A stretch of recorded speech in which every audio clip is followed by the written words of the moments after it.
हुजूर सैयद आलम सल्लल्लाहु अलैहि वसल्लम की उम्मत बेहतरीन उम्मत। कौन सी बेहतरीन उम्मत? जिसको कहा गया कि तुमने सूद नहीं खाना, तुमने हराम नहीं खाना, तुमने गैरों का माल नहीं खाना, तुमने जनाब यतीमों का माल नहीं खाना, तुमने नाजायज तरीके से माल नहीं खाना। लेकिन वो उम्मत आज सारे करतूत कर रही है। पहली उम्मतें एक एक गुनाह करें। कोई हफ्ते वाले दिन मछलियां किसी के लिए ममानत आए तो वो हफ्ते वाले दिन मछलियां पकड़ें, अल्लाह उन पर अजाब भेज दे। किसी की मुझे ये बताएं कि आज जिधर जाओ, इस तरह शहर की जिस तरफ निकल जाओ, वहां बड़े बड़े पोश इलाके हैं, बड़े बड़े जनाब सोसाइटियां हैं और बड़ी बड़ी दीवारें हैं और बड़ी बड़ी उनकी चेक पोस्टें हैं। अंदर दाखिल होने से पहले अपनी शनाख्त करवाई जाए। बनी इसराइल की एक कौम जिसके अमीरों और गरीबों के दरमियान जिसके अमीरों ने दीवार खड़ी कर दी, भाई इस कौम के गरीब इधर रहेंगे और अमीर इधर रहेंगे। जब दीवार खड़ी कर दी, एक रात जब वो सोए, सुबह उठे तो गरीब अमीरों की जानिब से कोई शोर शराबा नहीं, कोई जनाब उठने के असरात नहीं, कोई जनाब बातों की आवाज नहीं।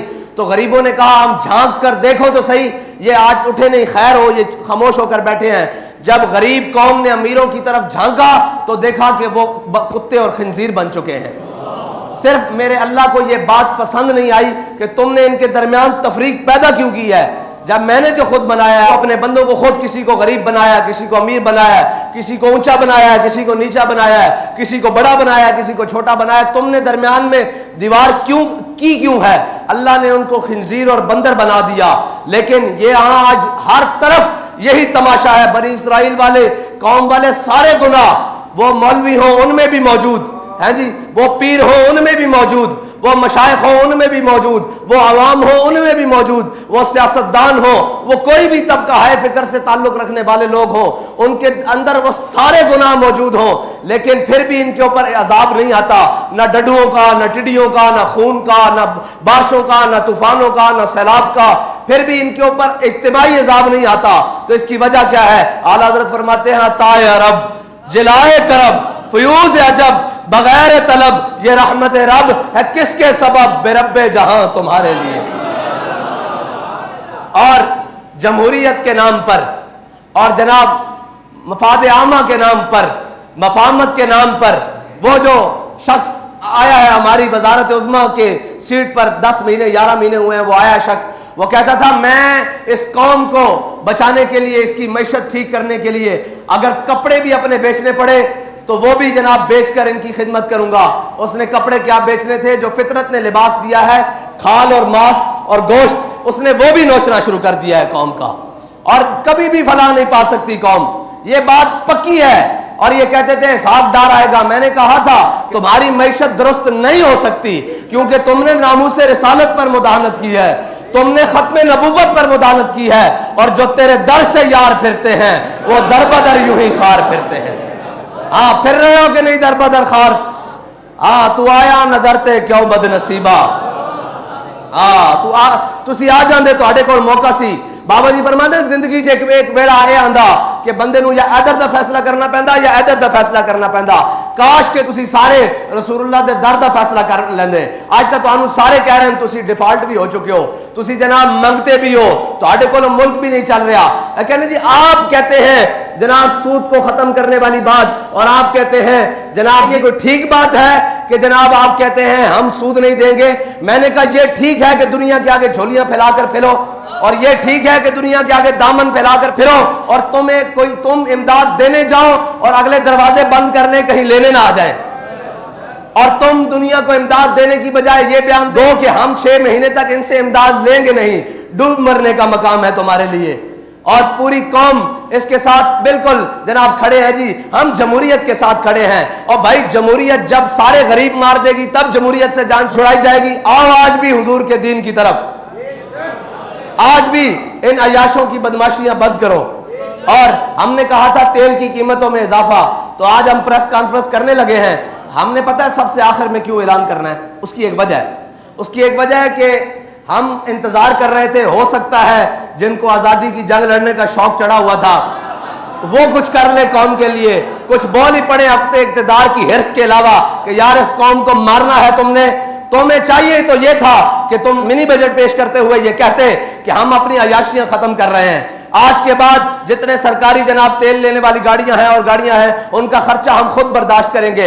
आज के बाद जितने भी हमारे असासे हैं, आधे हम वो कौमी खजाने में जमा करवाते हैं। लेकिन उन्होंने आसान हल ढूंढा हुआ है। उनको पता है कि हम लित्र बढ़ा दें और बंदे बढ़ा दें, कौम खाने के लिए तैयार है जी, कौम खाने के लिए तैयार है। उन्होंने आसानी से तेल की कीमतों में इजाफा किया, बिजली की कीमतों में इजाफा किया और गैस की कीमतों में इजाफा करके सुकून से फिर क्या करते हैं, फिर तमाशे करते हैं कौम के साथ। फिर एक आधी ऑडियो लीक करते हैं, फिर एक आधी वीडियो लीक करते हैं और कौम को कहते हैं आप इस तरफ लग जाएं। हम अपने जनाब नशा इक़्तिदार में मस्त रहे, लेकिन हम ये इंतजार कर रहे थे हो सकता है ये जनाब जो आजादी की जंग लेने चढ़े थे इनको शौक चढ़ जाए, या वो कराची से खैबर तक कोई भी जनाब जमात हो जिनको नवाजा जा रहा है या नवाजने के लिए तैयार है, जनाब जो बूट पॉलिश करने के लिए पहले नंबर पर सफों में खड़े हैं, हो सकता है उनको कौम का ख्याल आ जाए। लेकिन हमने देखा जिन्होंने आजादी की जंग लड़नी थी वो खुद जेलों में जा रहे हैं और जेलों में जाने के लिए बहाने ढूंढ रहे हैं।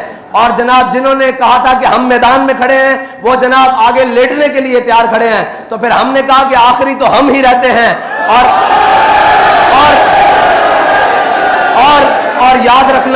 और याद रखना कौम की पनाह आखिरी हुजूर का दीन ही है।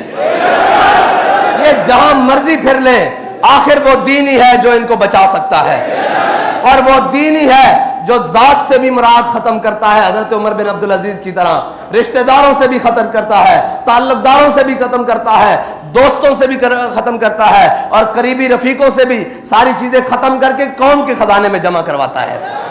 और जनाब इनको नशा इक़्तिदार ने मस्त किया हुआ है। लेकिन ये याद रखना, तुम कौम के जनाब हर चीज लूट चुके हो, लेकिन अब कौम, मैं आप सबसे भी कहता हूं जाएं और जाकर कहें। वो कहते थे कि जनाब मौलवियों ने रोड बंद कर, अभी भी कई बकवास करेंगे कि जनाब इन मौलवियों को क्या जरूरत पड़ी थी, ये ऐसी बात करें ऐसी बात करें। बहरहाल उनसे तो हमें गर्ज नहीं, कम से कम आप कौम के पास जाएं और उसे कहें आप किस चीज का इंतजार कर रहे हैं। कि अभी हमारी शुनीद ये है कि जनाब बैनुल अक़वामी एजेंसियां और बैनुल अक़वामी इदारे आ रहे हैं हमारे एटमी प्लांट का विजिट करने के लिए, तो फिर इसके बाद हमारे पास बचा क्या है?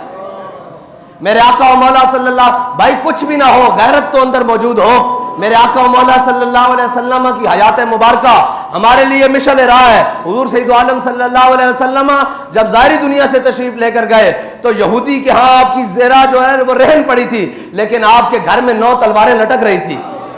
हाँ, ये तो हमारा, लोग कहते हैं फिर जनाब ये डिफेंस। मैंने कहा भाई बात सुनो, हम भूखे भी रह लेंगे, हम सारी बातें कर लेंगे, लेकिन अपनी गैरत के ऊपर सौदा नहीं करेंगे। हाँ, कल को ये बात जनाब बैनुल अक़वामी इदारे आकर कहें कि जनाब इसको भी बैक रोल करो और इसकी जनाब तादाद को कम कर दो, उन्हें कह दो भाई हम भूखे रह सकते हैं, इसकी तादाद बढ़ाई तो जा सकती है, कम नहीं की जा सकती। लेकिन मैं आपको ये बात बता दूं कि जिनके हाथों में आपके मुल्क और रियासत का इक़्तिदार है, वो बढ़ाने की क्या बात, वो तो इसको खत्म करने पर तुले हुए हैं। लेकिन ये इस पाकिस्तान ने बाकी रहना है तासुबह क़यामत, और इस पाकिस्तान ने इस्लाम का कला बनना है। लेकिन लगता है उसके आसार अल्लाह ताला अपनी हिकमतों से, अपने जनाब राजों में से और अपनी तदबीरों से इंशाअल्लाह जल्दी ला रहा है। अब आपकी जिम्मेदारी बनती है, आप कौम के पास जाएं और उन्हें कहें कि तहरीक लब्बैक जो भी फैसला करे आपको उसके साथ खड़ा होना होगा। आप तो खड़े हैं ना, आपका काम है कौम से भी जाकर कहें कि वो जनाब कोई नूनिया है, कोई जनाब वो जनाब पीटीआई वाला है, या कोई जनाब जो भी जिस जमात से ताल्लुक रखता है, उसे कहो भाई सारी बातें बाद में, ये मुल्क बचेगा तो तब हम बचेंगे ना। इस मुल्क को जिस नाम पर हासिल किया है वो मुल्क रहेगा तो फिर आगे चल सकेंगे ना। तुम्हारी ये, मैं ताजरों से कहता हूं मेरे आका मौला, अभी रमजान शरीफ आ रहा है, उसके लिए भी इंशाल्लाह हमने एक जनाब प्लान तरतीब दिया हुआ है और इंशाल्लाह बड़ा बेहतरीन होगा। बहरहाल मेरे आका मौला सल्लल्लाहु अलैहि वसल्लम ने फरमाया हक गो यानी सच बोलने वाला ताजिर और जनाब अमानतदार ताजिर क़यामत वाले दिन शहीदों और सिद्दीकों के साथ उठाया जाएगा। लेकिन सच बोलने वाला ताजिर और जनाब अमानतदार ताजिर, लेकिन यहां क्या होगा, अभी जनाब आएगा रमजान तो कीमतें 3 गुना बढ़ा दी जाएंगी। फिर उन पैसों से जनाब जनाब उम्रे पर जाया जाएगा और हुजूर की बारगाह में सामने खड़े होकर कहा जाएगा, या रसूलुल्लाह मैं आ गया। उन आका मौला सल्लल्लाहु अलैहि वसल्लम के सामने जाओगे, उस नबी के उम्मती जिसके आका मौला सल्लल्लाहु अलैहि वसल्लम ने फरमाया, मन गश्शना फलैसा मिन्ना, जिसने मिलावट की वो हमारे में से नहीं, जिसने जखीरा अंदोजी की वो हमारे में से नहीं, और जिसने कौम को धोखा देकर माल बेचा वो भी हमारे में से नहीं। यार बताओ, उन पैसों से जाकर तुम हुजूर की बारगाह में पेश होते हो, ना खौफे खुदा न शर्म नबी, और ये भी नहीं और वो भी नहीं।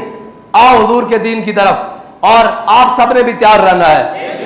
मैं पूरी पाकिस्तानी कौम से कहता हूं, आप सब ने भी तैयार रहना है, और शुक्र करो कोई बोलने वाला है, वरना इन्होंने तो तुम्हें जनाब गरीब को तो पहुंचाई उस नहज पर दिया है कि जनाब गरीब का पेट्रोल 300 रुपए हो जाए, वो गरीब ये सोचते हुए मर जाता है कि मुझे पैसे मिल भी गए तो मैं लाइन में लगकर डलवाऊंगा कैसे, फिर इसकी बचत कैसे करूंगा। और हमने तो नुस्खा पहले बता दिया हुआ है। इंशाअल्लाह अभी आपके साथ मैदान में बात होगी कि आपने बदमाशी करते हुए बढ़ाया कैसे है।